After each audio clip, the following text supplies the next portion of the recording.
Mesdames, messieurs, bonjour.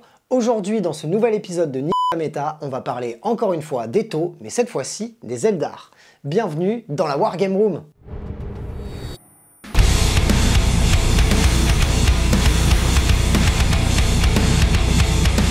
Si vous aimez le contenu proposé par la chaîne, je vous invite à vous y abonner, à mettre des pouces bleus, à mettre votre avis en commentaire. Si vous voulez aider le studio dans son développement, n'hésitez pas à aller faire un tour sur Tipeee, le lien est dans la description.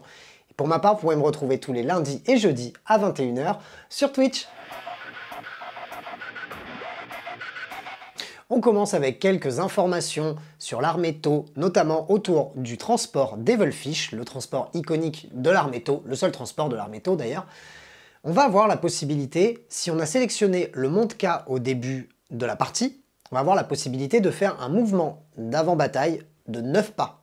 Je pense que beaucoup de personnes vont aimer celui-là, parce que on va avoir la possibilité du coup de mettre des breachers à l'intérieur qui sont très bons à courte distance, et on va pouvoir les faire bouger avant le début de la partie. Tout ce qui est prise de position et mouvement avant-game est ultra prisé dans cette V9, je pense que ça va être quasiment auto-include, même si la deuxième est quand même pas trop mal. Si on a sélectionné le Koyon comme philosophie Tau au début de la partie, on va avoir la possibilité, après notre première phase de mouvement, de replacer ce Devilfish en réserve stratégique. Si la mission l'autorise, enfin autorise les réserves stratégiques, c'est plutôt pas mal. Maintenant, je pense que la première, en tout cas, moi, me plaît plus. Je ne sais pas si dans l'utilisation, la deuxième va être vraiment plus intéressante, parce que le mouvement d'avant-game est quand même quelque chose d'assez énorme en V9, encore une fois. Mais on a quand même le choix de faire ça au début de la partie, enfin après cette première phase de mouvement. Ça peut être quelque chose, ça peut être une façon aussi de mettre au frais un transport avec ce qu'il y a à l'intérieur pour le faire revenir au tour 2, au tour 3, ainsi de suite. On a ensuite un aperçu de quelques stratagèmes liés à ces transports. Pour un point de commandement, la débarcation de combat va nous permettre, si on a sélectionné le Montka comme philosophie en début de partie, lors du tour 1, 2 ou 3, on va pouvoir sélectionner jusqu'à 3 Devilfish de l'armée. Et donc, à cette phase de mouvement, on va avoir la possibilité de faire débarquer les figurines après avoir bougé. Ces figurines ne pourront pas charger, mais en général, dans un Devilfish, on met plutôt des breachers, des figurines qui vont faire du tir, donc on s'en tape un petit peu de pouvoir charger. Ce qui nous intéresse, c'est de pouvoir se rapprocher de sa cible et de pouvoir lui mettre le plus cher possible, le plus rapidement.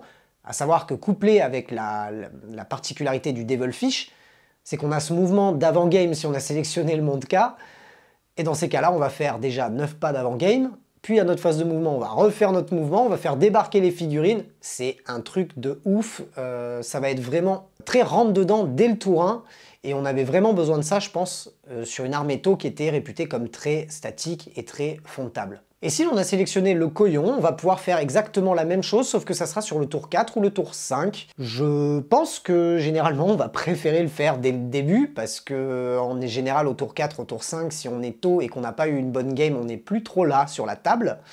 Donc ça reste exploitable, dans le sens où si on a une autre stratégie, ça peut être utile. Maintenant, encore une fois, mon cœur balance sur la première utilité de ce stratagème, qui ne coûte qu'un seul point de commandement et qui vous permet de le faire encore une fois avec 3 Devilfish. Je trouve ça assez fort. Le deuxième stratagème concernant les Devilfish va nous permettre, uniquement sur le set Tau, de sélectionner un Devilfish et de sélectionner une unité ennemie visible à moins de 24 pas de ce dernier. Et on va pouvoir avoir une aura autour de ce Devilfish de 6 pas de relance des 1 à la touche. Cette aura ne s'appliquera par contre que sur les unités de guerriers de feu. Stratagème plutôt intéressant, maintenant il faut voir ce que les marqueurs feront. Si on a marqué déjà cette unité-là, est-ce qu'on n'aura pas déjà de base une relance des 1 à la touche?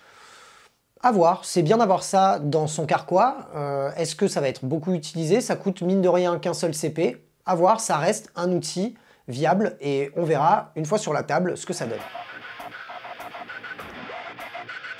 On passe ensuite très brièvement sur les Eldar. Ça y est, on a quelques premières règles qui sortent sur Warhammer Community. Ça concerne les motos avec les Rangers. J'ai hâte de voir ce que cette unité va donner. Pour le moment, je suis pas ultra emballé parce que des snipers sur des motos, est-ce qu'il y aura vraiment une grosse utilité?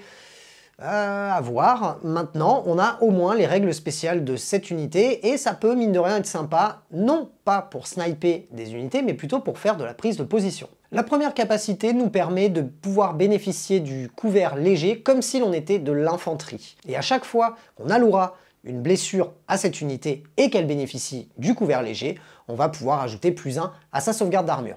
Et la deuxième capacité de cette unité, on s'y attendait, et je suis plutôt content qu'elle soit enfin officielle. On va avoir la possibilité, avant le début de la partie, de faire un mouvement normal, sans pour autant pouvoir terminer à moins de 9 pas de la zone ennemie. Maintenant, ça rend cette unité, je pense, un petit peu plus intéressante que uniquement pour sniper du personnage.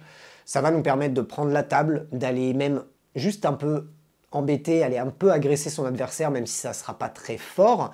Dans tous les cas, ça nous permet de projeter quelque chose sur la table avant la partie, et ça, en V9, avec tout ce système de scoring et de prise de position sur la map, on va être super content d'avoir ça dans sa besace.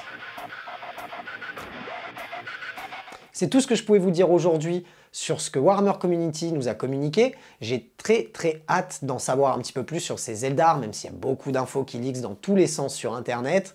J'ai vraiment hâte de mettre la main sur le codex, j'ai vraiment hâte de voir les unités qui vont être refaites. On a pu constater la refonte des Warlocks, ils sont magnifiques. J'ai vraiment hâte de faire une armée Eldar au studio. Ça fait des années que j'ai envie d'en faire une et que je me retiens parce que je trouve les figurines vieillissantes.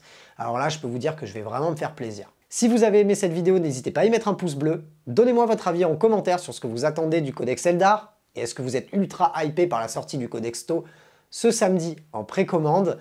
Merci à tous de suivre ces vidéos avec autant d'assiduité. Moi, je vous dis à bientôt dans la Wargame Room.